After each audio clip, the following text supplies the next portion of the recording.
Satu suara notifikasi surel mampu mengguncang seluruh kantor. Pesan anonim itu berisikan lampiran yang akan menguak sebuah kebusukan. Nama Nadia Pramesti, asisten manajer yang angkuh dan disegani, tercantum dengan sorotan merah di setiap kolom pelanggaran. Ia panik, seluruh tubuhnya gemetar, tak menyadari bahwa badai ini belum seberapa. Sebuah tangan tak kasat mata telah menarik tirai, dan di baliknya, ada seseorang yang selama ini ia injak dan ia hina. Siapa sebenarnya dalang di balik semua ini? Mampukah ia melarikan diri dari kenyataan bahwa ia telah menggali lubang untuk dirinya sendiri? Mentari pagi belum tinggi, namun gedung megah itu sudah berdenyut dengan ambisi. Di antara derap langkah sepatu mahal dan setelan rapi, muncul sosok yang kontras. Rehan, seorang pria dengan pakaian lusuh, tas punggung usang, dan sepatu yang solnya hampir copot. Ia adalah pewaris tunggal perusahaan raksasa itu, baru kembali dari Jepang setelah studi bisnis yang gemilang. Namun, tidak ada yang tahu. Rehan memilih menyamar sebagai seorang office boy, OB, bukan untuk main-main, tetapi untuk menyelami wajah asli dari orang-orang yang kelak akan bekerja di bawah kepemimpinannya. Ia memiliki sebuah rahasia berlapis. Di balik penampilannya yang sederhana, ia adalah ahli strategi bisnis yang sedang mengumpulkan data dan memetakan intrik di setiap sudut kantor. Langkah pertamanya di perusahaan itu disambut oleh Nadia, asisten manajer yang terkenal disiplin, ambisius, dan, terlebih lagi, penuh kesombongan. Dengan sepatu berbunyi nyaring di lantai marmer, Nadia menatap Rehan dari ujung kepala hingga kaki. "Hei, kamu. Karyawan baru ya? OB. Kan? Jangan berdiri di sini. Kotor tahu. Geser. Itu tempat staf, bukan tempat kamu." Rehan hanya menunduk, bibirnya berucap maaf. Nadia mendengus, "Jawabanmu nggak usah sok-sopan. Di sini bukan tempat main. Cepat bersihin pantry, dan jangan harap bisa santai kayak OB lama. Aku tidak suka yang lelet." Dada Rehan memanas, bukan karena hinaan, melainkan karena ia melihat benih busuk yang harus segera ia cabut. Di pantry, saat Rehan bekerja cekatan, suara tawa meremehkan terdengar. "Lihat deh, OB baru, gayanya kayak anak kampung yang baru nyasar ke gedung tinggi," celetuk seorang staf, menyeruput kopi mahal. Jangan-jangan dia belum pernah naik lift. Rehan hanya tersenyum tipis. Dalam hati, ia mencatat setiap wajah, setiap suara. Ia tahu, di dunia bisnis, musuh tidak selalu terang-terangan, kadang mereka bersembunyi di balik senyum palsu.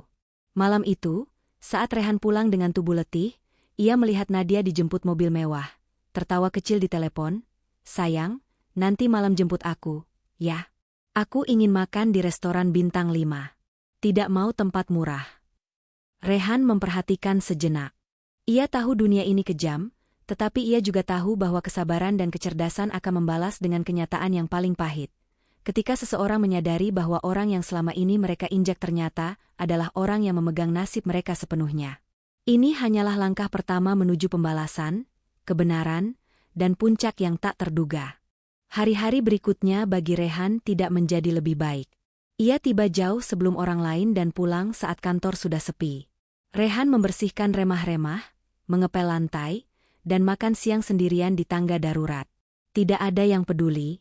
Nadia, sang asisten manajer, semakin menjadi-jadi.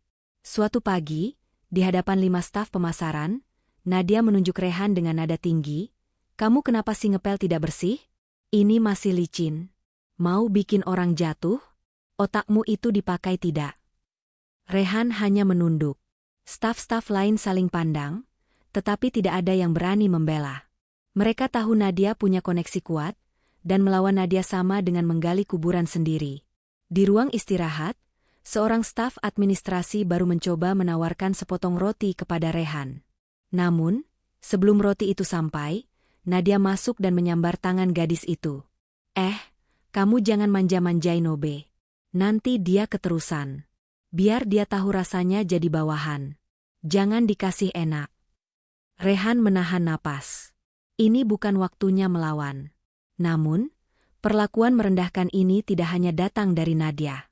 Ada yang menyuruh Rehan mengangkat tumpukan dokumen yang bukan tugasnya, membentak karena kopi terlalu pahit, bahkan sengaja menjatuhkan makanan di lantai hanya untuk melihat Rehan membersihkannya dengan tangan kosong. Semua terekam kamera pengawas, dan Rehan tahu, ia sedang mengumpulkan bukti, perlahan tapi pasti. Sampai pada suatu siang yang membara di ruang rapat lantai 7. Rehan diminta mengantar air mineral. Saat ia berjalan menuju meja, Nadia yang pura-pura tersenggol, menghantam bahu Rehan. Baki terjatuh, gelas-gelas pecah, air menyebar, dan semua mata memandang ke arah Rehan. Ya ampun, kamu ini kenapa sih ceroboh banget? Di ruang rapat pula, teriak Nadia. Manajer HR ikut angkat bicara, ini OB dari mana sih? Tolong evaluasi kinerjanya. Kalau perlu ganti saja. Tidak profesional. Rehan memungut pecahan kaca satu persatu. Tangannya berdarah, namun tidak ada yang menawarkan bantuan. Nadia tertawa kecil, membisikkan sesuatu, pantas saja OB ini tampangnya lusuh. Kerja juga kayak kuli proyek. Rehan tidak berkata apa-apa, tetapi di dalam dadanya, sesuatu mulai menyala.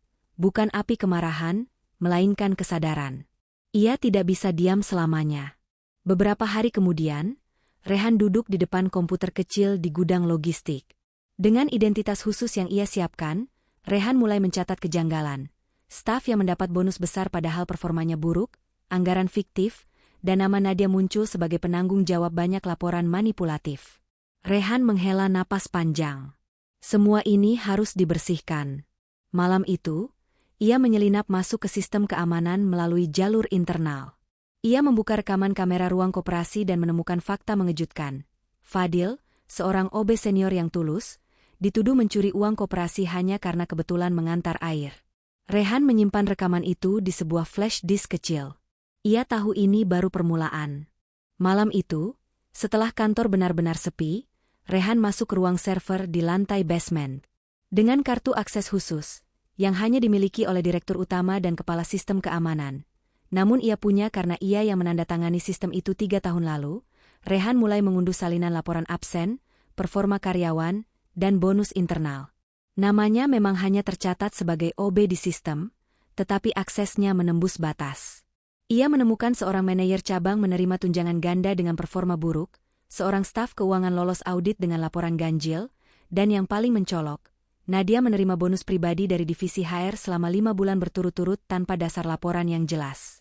Rehan mencetak semua laporan itu dan menyimpannya dalam map coklat di laci bawah, tempat penyimpanan alat kebersihan. Tidak ada yang akan curiga. Keesokan paginya, Rehan kembali bertugas seperti biasa. Mengepel lantai, mengangkat berkas, dan tersenyum sopan meski hinaan terus datang. OB baru jangan terlalu dekat sama komputer ya, nanti kepanasan otaknya, kata Nadia saat melihat Rehan lewat ruang IT. Rehan hanya membalas dengan anggukan kecil. Setiap hinaan justru menambah bahan bakar dalam langkahnya. Hari itu juga, Rehan menemui Pak Arman, sopir tua yang pernah bekerja untuk keluarganya, di warung kecil belakang kantor. Pak Arman, saya butuh bantuan, ucap Rehan. Pak Arman menatapnya lama, lalu tersenyum, saya sudah tahu sejak awal. Saya tahu itu kamu, Rehan, anak pemilik perusahaan ini. Saya tidak pernah cerita ke siapa-siapa. Rehan tersenyum kecil. Saya akan ambil alih perusahaan ini dalam waktu dekat, tetapi saya mau tahu dulu siapa yang layak tetap di sini, dan siapa yang harus pergi. Saya butuh orang kepercayaan yang bisa bantu dari luar sistem. Apakah Bapak siap? Pak Arman mengangguk. Katakan saja apa yang harus saya lakukan. Malam-malam berikutnya, Rehan dan Pak Arman mulai menjalankan rencana mereka. Mereka mendata seluruh pegawai, dari level bawah hingga menengah, mencari yang jujur namun tertindas, yang bekerja keras namun tidak diakui. Rehan juga mulai mendekati tim audit internal, berpura-pura menjadi OB yang tertarik belajar komputer. Beberapa staf yang baik membantunya, tidak tahu bahwa mereka sedang mendidik calon atasan mereka sendiri. Suatu hari, Rehan diminta mengantar dokumen ke ruang rapat divisi pemasaran. Di sana, Nadia sedang presentasi dan menghentikannya hanya untuk mengejek. OB masuk ruang rapat sekarang sudah tidak permisi ya? Merasa penting banget bawa map kecil. Pikir kamu siapa? Semua tertawa. Namun Rehan tetap tenang, meletakkan dokumen di meja, dan keluar tanpa sepatah kata pun. Ia juga menyelidiki kebiasaan Nadia yang sering berkencan dengan klien perusahaan, mencatat bagaimana ia memanipulasi proyek untuk keuntungan pribadi dan komisi gelap. Satu persatu bukti terkumpul. Rehan tahu perusahaan ini perlu dibersihkan, dan pembersihannya harus dimulai dari atas. Sebelum pengungkapan besar, ia akan membuat satu kejutan kecil terlebih dahulu. Sebuah kejutan yang akan mengguncang reputasi Nadia, dan membuka celah kehancuran yang selama ini mereka anggap mustahil. Beberapa hari sebelumnya, Rehan menyalin sebuah laporan penting yang berisi bukti bahwa Nadia telah memalsukan jam kehadiran dan mendapatkan bonus kedisiplinan selama 5 bulan berturut-turut. Pukul 9 tepat, laporan itu muncul di grup surel seluruh departemen. Tidak ada nama, tidak ada tuduhan langsung, tetapi lampiran itu berbicara lebih keras dari kata-kata. Nama Nadia Pramesti tercantum di halaman ketiga dengan sorotan merah di setiap kolom pelanggaran. Rehan duduk di ruang cleaning service, menunggu efeknya. 1 menit, 2 menit, dan lalu meledak. Suara ribut mulai terdengar dari setiap lantai. Seseorang menyebut nama Nadia, ada yang berkata, "Kamu lihat lampirannya? Itu manipulasi. Kok bisa lulus audit?" Nadia yang saat itu sedang duduk di pantry, langsung berdiri. Ponselnya dibanjiri notifikasi. Ia membuka surel dan wajahnya langsung memucat. Tangannya gemetar, napasnya memburu. Dalam sekejap, ruang makan itu hening. Semua mata tertuju padanya. Apa maksudnya ini? Siapa yang kirim?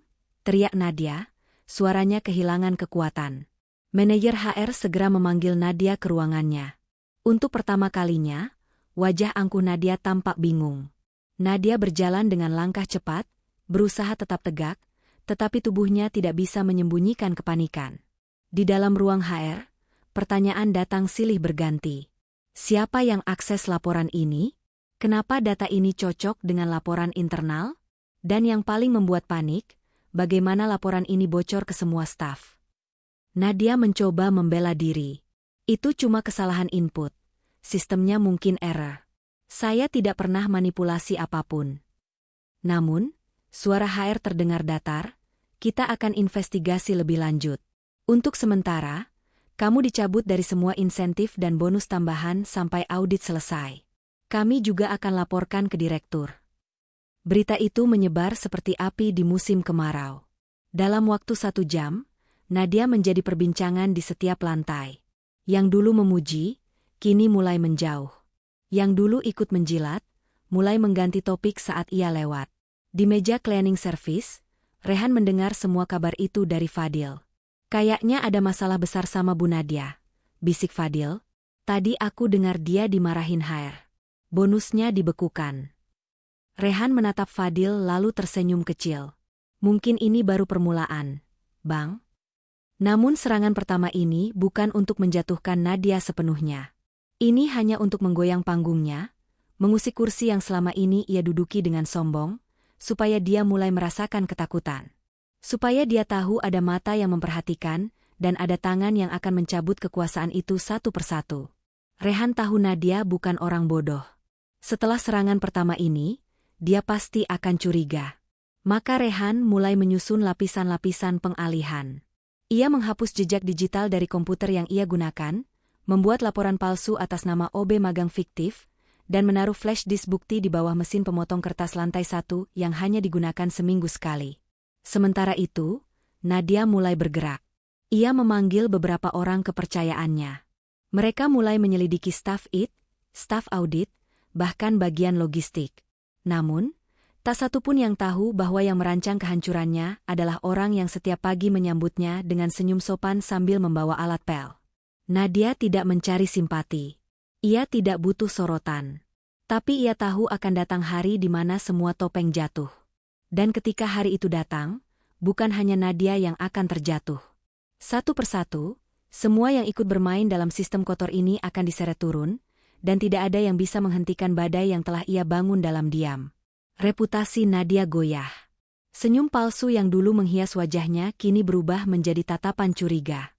Ketegangan mulai tumbuh, dan kantor perlahan kehilangan keseimbangan yang selama ini dikendalikan dengan ancaman dan gengsi. Nadia tidak bisa diam. Ia mulai menyisir ulang semua laporan absensi, akses jaringan, dan login user dari seluruh komputer. Sampai seseorang menyebutkan satu hal kecil yang sempat diabaikan. Bu, ada satu komputer lama di ruang gudang belakang. Dulu itu komputer logistik, sekarang jarang dipakai, tapi minggu ini tercatat 2 kali aktif. Nadia langsung mengerutkan dahi. Gudang belakang, komputer yang tidak pernah digunakan lagi. Ia langsung turun ke lantai basement, menyalakan komputer usang tersebut, dan mencoba melihat riwayat penggunanya. Tapi semuanya sudah bersih. Semua histori telah dihapus. Tidak ada file, tidak ada catatan. Wajahnya semakin menegang. Pasti ada yang sembunyi. Pasti ada pengkhianat. Nadia keluar dari gudang dengan mata menyala. Ia mulai mendekati orang-orang yang selama ini dianggap tidak penting. Staf baru, OB, cleaning service, termasuk Rehan. Sore harinya, saat Rehan sedang mengepel lantai dekat ruang pantry, Nadia menghampirinya dengan wajah ramah yang dipaksakan. Kamu namanya siapa ya? Rehan, Bu. Baru kerja di sini berapa bulan? Hampir 2 bulan, Bu. Nadia menatapnya dari atas ke bawah.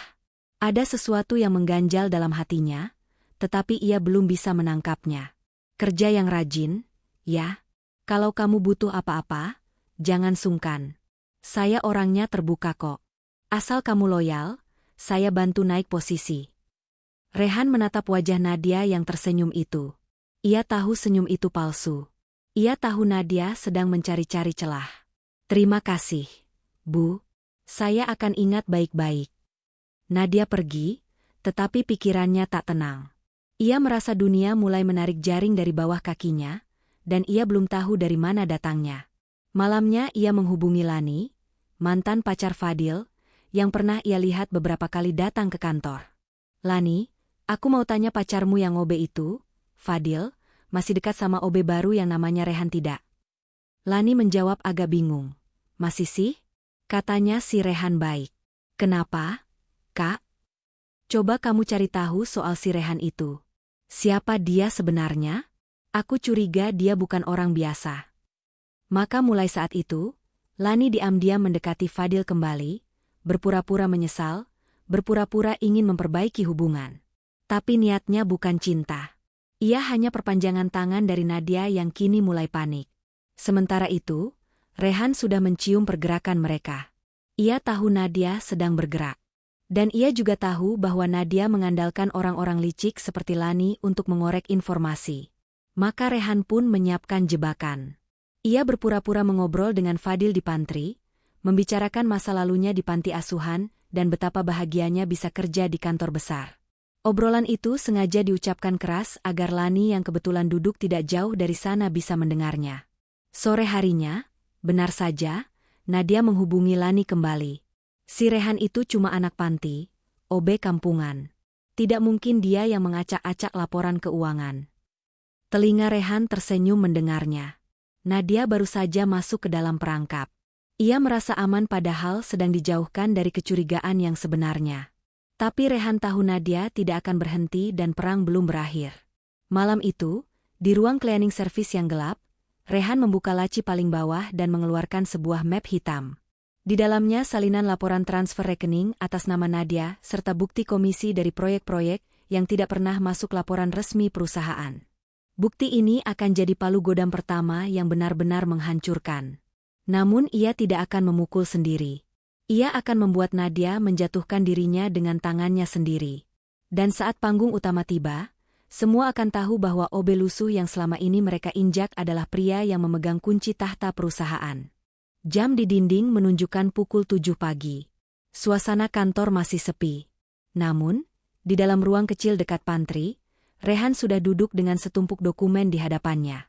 Hari ini adalah hari yang berbeda. Untuk pertama kalinya, sejak menyamar sebagai OB, Rehan mengenakan kemeja biru tua bersih dan celana bahan rapi. Ia sudah meminta bantuan dari direktur utama lama yang dulu merupakan sahabat ayahnya. Direktur itu kini menjadi penasihat pasif perusahaan dan setuju memberikan Rehan akses ke salah satu posisi fungsional di tim audit internal dengan nama samaran Reza Hanafiah. Identitas baru itu membuka pintu bukan hanya ke ruang-ruang penting, tetapi juga ke rasa percaya yang mulai tumbuh dari para karyawan. Maka hari itu, Ketika staf keuangan melihat wajah Rehan yang biasa membawa pel dan ember kini duduk di ruang rapat internal dan ikut membahas alur anggaran, mereka bingung. Nadia pun mencium perubahan ini. Siang hari, ia melihat Rehan sedang berbincang serius dengan kepala audit sambil menunjuk grafik di layar laptop. Raut wajahnya berubah, ada rasa tidak nyaman, rasa terancam yang sulit disembunyikan. Beberapa jam kemudian, Nadia langsung masuk ke ruangan manajer HR dengan langkah cepat. "Pak, saya mau tanya.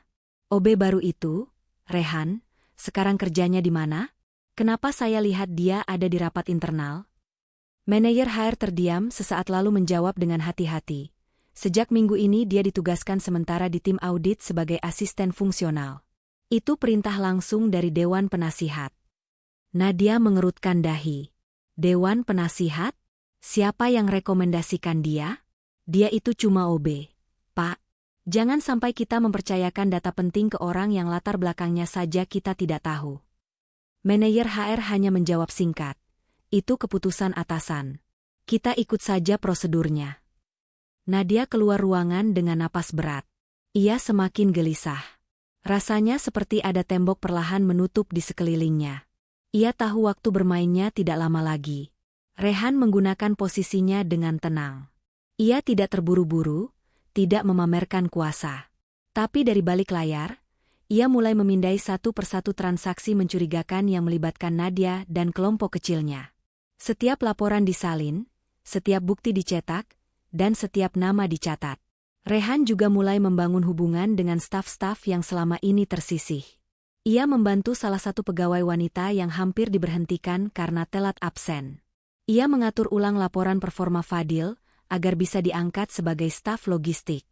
Perlahan tapi pasti ia menjadi pusat perhatian, namun masih dalam bayang-bayang. Malam itu, ia bertemu kembali dengan Pak Arman di warung kopi. Pria tua itu menatapnya bangga. "Kamu sudah mulai maju ke depan?" Rehan tersenyum. "Belum, Pak. Saya baru pegang ujung tirai. Saya belum buka panggungnya." Pak Arman menatap matanya dalam. "Kalau kamu sudah siap, saya akan panggil semua orang yang dulu setia ke ayahmu. Mereka siap berdiri di belakangmu." Rehan mengangguk pelan. "Segera, Pak. Tapi satu orang harus jatuh dulu. Dan bukan karena saya dorong, tapi karena dia sendiri yang menggali lubangnya." Beberapa hari kemudian kejutan terjadi. Salah satu klien besar perusahaan membatalkan kontrak sepihak.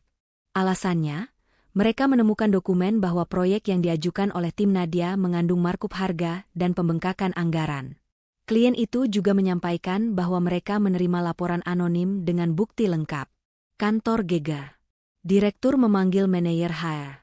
HR memanggil Nadia. Dalam ruangan yang dingin dan tegang, Nadia mencoba membela diri, tetapi kali ini bukti terlalu kuat. Tanda tangan, surel, alur pembayaran, semua mengarah padanya. Namun, sebelum keputusan dijatuhkan, Rehan masuk ruangan itu. Dengan nama samaran Reza Hanafiah, ia menunjukkan bukti baru. Bukti transfer uang komisi yang masuk rekening pribadi Nadia dari pemasok luar. Bukti itu menutup segalanya. Untuk pertama kalinya, Nadia tidak bisa berkata-kata. Ia hanya menunduk. Tubuhnya bergetar, wajahnya pucat. Dunia yang ia bangun selama ini mulai retak. Bukan karena hancur, tetapi karena digerogoti dari dalam, perlahan, dan pasti. Namun, Rehan belum puas. Ia belum membuka topengnya, belum menunjukkan siapa dirinya yang sebenarnya, karena panggung utama belum dibuka. Dan Nadia belum tahu bahwa orang yang selama ini ia hina adalah pemilik kursi yang sedang ia duduki. Pagi itu, semua karyawan diminta berkumpul di auditorium utama lantai paling atas. Panggilan resmi dari direktur tertinggi. Tidak ada penjelasan lebih lanjut. Semua merasa cemas, beberapa merasa gugup, termasuk Nadia. Ia datang dengan riasan tebal, pakaian terbaik, dan senyum kaku yang ia pasang sejak pagi. Tapi dalam hatinya, badai sudah meledak. Ia tahu hari ini bukan hari biasa, dan entah kenapa, firasatnya buruk, sangat buruk. Lampu ruangan diredupkan, musik latar lembut diputar. Di atas panggung berdiri seorang pria tua, direktur lama yang dulu menjadi sahabat ayah Rehan. Ia memulai pidatonya pelan. Beberapa waktu lalu, Saya menerima surat dari pewaris utama perusahaan ini. Ia meminta satu hal. Ia ingin mengenal perusahaannya dari bawah. Ia ingin menyaksikan sendiri seperti apa karakter orang-orang di dalamnya. Maka saya menyetujui permintaan itu. Seketika jantung semua orang berdegup kencang. Dia menyamar masuk sebagai pegawai paling rendah. Ia membawa pel bukan pena. Ia mengepel lantai yang kalian injak setiap hari. Ia tersenyum ketika dihina. Ia diam ketika difitnah. Tapi ia melihat, mencatat, dan menilai. Sorot lampu berubah, mengarah ke sisi panggung. Dari balik tirai muncul sosok pria muda dengan setelan jas hitam elegan. Sepatunya mengilap, rambutnya rapi, tatapannya tajam, tapi tenang.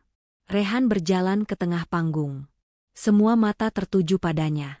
Beberapa karyawan menutup mulut mereka karena kaget. Beberapa langsung menunduk malu. Nadia berdiri membeku tak mampu bicara. Wajahnya memucat seperti tidak bernyawa.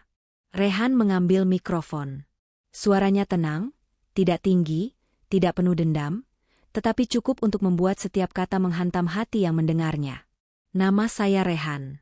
Saya adalah pemilik resmi dari perusahaan ini. Mungkin bagi sebagian dari kalian, saya hanyalah OB yang kalian hina, yang kalian suruh-suruh tanpa hormat, yang kalian anggap bukan siapa-siapa. Ia memandang ke arah Nadia yang mulai goyah. Tapi hari ini saya berdiri bukan untuk membalas dendam.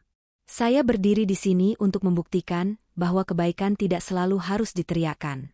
Bahwa keadilan, walau datang perlahan, tetap akan menemukan jalannya. Suasana auditorium sunyi. Beberapa karyawan mulai menitikkan air mata. Rasa malu, bersalah, dan haru bercampur jadi satu. Rehan membuka map hitam yang di bawahnya. Ia menunjukkan laporan yang selama ini ia kumpulkan, nama-nama yang memanipulasi data, bukti-bukti penyalahgunaan dana, termasuk transfer dana ilegal yang melibatkan Nadia secara langsung. Rehan menatap langsung ke arahnya. Saudari Nadia, Anda telah menjadikan jabatan sebagai tameng. Anda menghina orang yang lebih rendah. Anda menindas yang lemah, dan Anda memperkaya diri dengan cara kotor. Hari ini saya nyatakan bahwa Anda resmi diberhentikan dari perusahaan ini. Efektif mulai detik ini. Nadia mencoba bicara tetapi lidahnya keluh. Semua argumen hilang. Semua topeng hancur. Ia terduduk di kursi dengan wajah basah oleh air mata. Tapi tidak ada yang datang menghampiri. Tidak ada yang membela.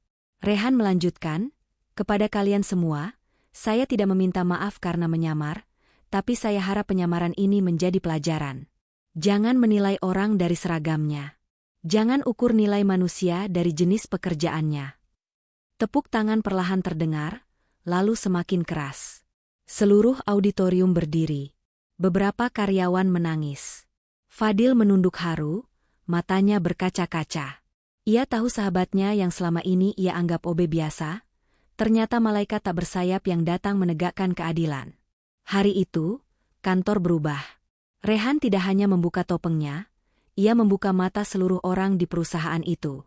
Bahwa kesombongan akan tumbang, bahwa kejujuran akan menang, dan bahwa tidak semua yang terlihat rendah tidak punya harga. Sehari setelah pengungkapan identitas Rehan, kantor berubah total. Rehan tidak langsung duduk di kursi direktur utama. Ia memilih mendatangi satu persatu divisi, bukan untuk inspeksi, tapi untuk melihat sendiri, mendengar, dan merasakan apa yang selama ini disembunyikan. Ia datang ke ruang logistik, menyalami satu persatu staf yang selama ini bekerja tanpa sorotan. Ia duduk bersama tim cleaning service dan makan siang bersama mereka di pantry tanpa kamera, tanpa wartawan, tanpa pencitraan. Dan yang paling membuat semua karyawan terdiam, adalah ketika Rehan memanggil Fadil ke ruang rapat direksi. Fadil datang dengan kemeja pinjaman dan sepatu lama.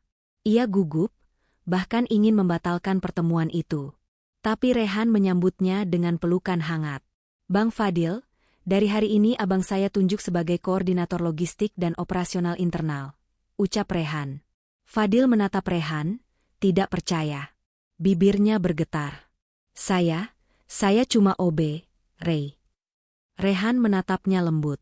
Bang, bukan jabatan yang membuat orang jadi besar, tapi cara ia memperlakukan orang lain. Dan abang sudah buktikan itu lebih dari siapapun di kantor ini. Fadil menitikkan air mata. Untuk pertama kalinya, ia menangis bukan karena sakit hati, tapi karena dihargai. Rehan tidak berhenti di sana. Ia mengumpulkan laporan-laporan pelanggaran yang sebelumnya disimpan dan mulai merombak sistem internal. Manajer HR yang selama ini melindungi tindakan curang Nadia diberhentikan.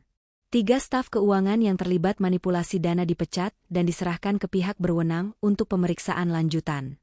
Orang-orang yang selama ini menikmati kenyamanan kotor dipaksa keluar dari zona nyaman mereka.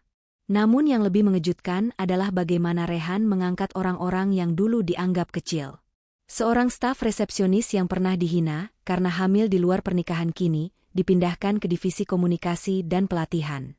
Bukan sebagai bentuk belas kasihan, tetapi karena Rehan tahu perempuan itu berbicara dengan hati dan selalu ramah kepada siapapun, bahkan saat disakiti.